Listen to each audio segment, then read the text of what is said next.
आज देखते हैं हम नेक्स्ट चैप्टर के क्वेश्चन आंसर। और पहला है हमारा कुछ करने को।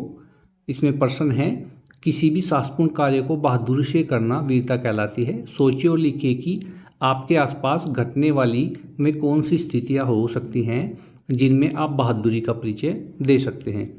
उत्तर लिख सकते हैं हम कि भयंकर आग लगने पर साथियों के साथ बाल्टियों में पानी लेकर आग बुझाने की कोशिश करेंगे, जले हुए लोगों को प्राथमिक चिकित्सा दिलाएंगे, बाढ़ की स्थिति में तैरकर लोगों की जीवन रक्षा करने की कोशिश करेंगे। नेक्स्ट है विचार और कल्पना। प्रश्न नंबर 1 है कि वीर पुरुष की तुलना बरसने वाले बादलों से और कायर पुरुष की तुलना गरजने वाले बादलों से क्यों की गई है। देखिए उत्तर में हम लिख सकते हैं क्योंकि वीर पुरुष बरसने वाले बादल होते हैं जो मूसलाधार वर्षा करते हैं अर्थात सभी का कल्याण करते हैं, और कायर पुरुष करते कुछ नहीं, सिर्फ भाषण देते हैं अर्थात गरजते हैं। प्रश्न 2 है, सच्चा वीर बनने के लिए आप अपने भीतर किन गुणों को विकसित करेंगे। उत्तर लिखिए कि सच्चा वीर बनने के लिए धैर्य, गंभीरता, स्वतंत्रता, उच्च मनोबल, पवित्रता और सबके प्रति प्रेम भावना आदि गुणों को विकसित करेंगे। नेक्स्ट देखते हैं क्वेश्चन। अगला है हमारा क्वेश्चन 3 है कि वीरों को बनाने के कारखाने कायम नहीं हो सकते।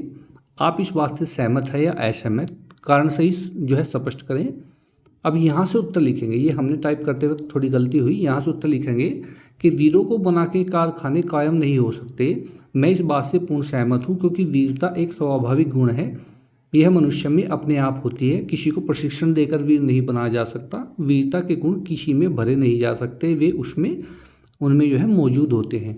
अब है निबंध से। प्रश्न 1 है, किसने क्या कहा। कोष्टक में दिए गए नामों को चुनकर वाक्य के सामने लिखिए। महाराणा रणजीत सिंह, मंसूर, नेपोलियन और बादशाह। अब इसमें है आगे, सबसे पहले है अल्लाह अहम ब्रह्मास्मि, ये मंसूर ने कहा था। इसके बाद है मैं तुमको अभी जान से मार डालूंगा, ये बादशाह ने कहा।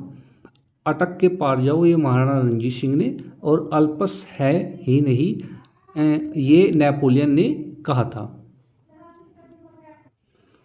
प्रश्न नंबर 2 है, लेखक के अनुसार दुनिया किस पर खड़ी है। तो देखिए इसमें ऑप्शन दिए हैं, धन और दौलत पर, ज्ञान और पांडित्य पर, हिंसा और अत्याचार पर, धर्म और अटल आध्यात्मिक नियमों पर। तो लेखक के अनुसार धर्म और अटल आध्यात्मिक नियमों पर दुनिया खड़ी हुई है। प्रश्न 3 है, अपने अंदर की वीरता को जगाने के लिए हमें क्या करना चाहिए। उपयुक्त कथन पर सही का निशान लगाइए। इसमें देखिए ये हमारे सामने है ऑप्शन। क है, हथियारों को एकत्र करना चाहिए।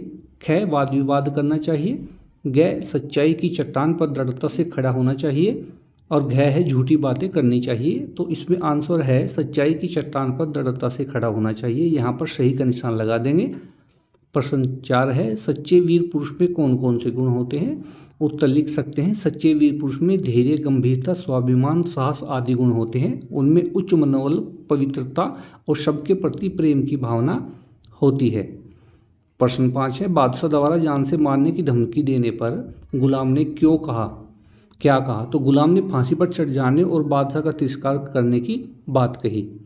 प्रश्न 6 है, शरीर पर जरा जोर से हाथ लगाने पर लोग डर के मारे अधमरे क्यों हो जाते हैं। तो लोग शरीर को जीवन का केंद्र मानते हैं, इस कारण शरीर रक्षा के निमित्त लोग डर के मारे अधमरे हो जाते हैं। प्रश्न 7 है, लेखक ने वीरों को देवदार के वृक्षों के समान क्यों कहा। वीर पुरुष देवदार की तरह स्वयं पैदा होते हैं और अपने सहारे मजबूत बनकर दूसरों के काम आते हैं, अर्थात वीर पुरुष भी देवदार की तरह बहुत उपयोगी होते हैं।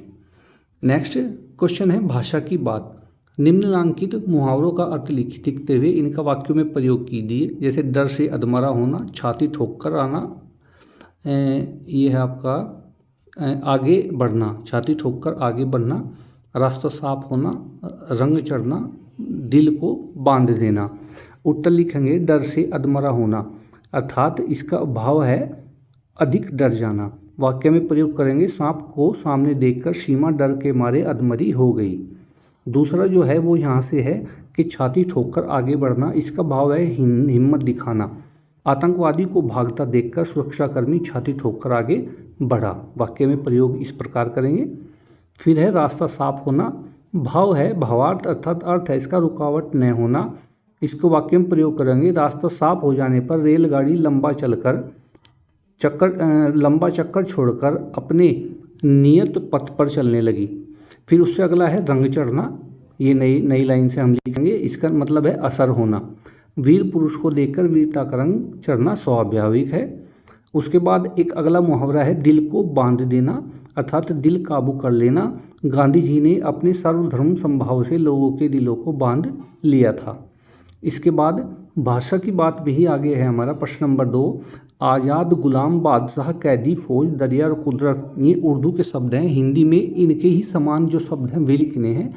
देखिए, आज़ाद का होगा स्वतंत्र, गुलाम का सेवक हिंदी में, बादशाह का राजा होगा, कैदी का बंदी होगा, फौज का सेना होगा और दरिया का नदी होगा, कुदरत का प्रकृति होगा। ये उर्दू के शब्द हैं और ये हमारे हिंदी के शब्द हैं, इनके ही समानार्थी शब्द हैं ये। इससे आगे प्रश्न नंबर 3 है हमारा, सत्व शब्द में तव प्रत्यय जुड़कर सत प्लस तव सतत्व बन गया। नीचे दिए गए वाक्यों में तव जोड़कर एक नया शब्द बनाइए। देखिए, उत्तर हम यहाँ से लिखेंगे नई लाइन से। महत्व, तो इसमें तव जोड़कर महत्व हो गया। प्रभु में तव जोड़कर प्रभुत्व हो गया। तत्व में तव जोड़कर तत्व हो गया और वीर में तत्व जोड़कर वीरत्व हो गया। प्रश्न 4 है, विलोम या निषेध के अर्थ में कुछ शब्दों के पूर्व ए या अन जुड़ जाता है, जैसे संभव से असंभव और आवश्यक से अनावश्यक शब्द होता है। अन का प्रयोग उस समय होता है जब शब्द के आरंभ में कोई स्वर हो। ए अन की सहायता से नीचे लिखे शब्दों का विलोम शब्द बनाइए। उपस्थिति, अस्थाई, असाधारण, समान, उदार, इन सब का हमें बनाना है। तो देखिए, उपस्थिति का ए जोड़ा तो ए और नया जोड़ा तो अनुपस्थिति, अनुपस्थित, उपस्थित का अनुपस्थित, अस्थाई का अस्थाई, साधारण का असाधारण, समान का असमान और उदार का अनुदार हमने बना दिया। प्रश्न 5 है, आलपस शब्द जो है वो आ प्लस ले प्लस पै प्लस सू प्लस ए से बना है। इसमें ले पै से लू पै से कम से 3 व्यंजन आए हैं। इन्हें व्यंजन गुच्छ कहा जाता है। पाठ से इस प्रकार के व्यंजन गुच्छ वाले शब्द चुनकर लिखिए। तो इसमें एक तो होगा ब्रह्मास्मि, एक अभिव्यक्ति और एक आध्यात्मिक। तो इस प्रकार ये चैप्टर के क्वेश्चन से नेक्स्ट वीडियो में नेक्स्ट चैप्टर लेकर के हम फिर हाजिर होते हैं। धन्यवाद।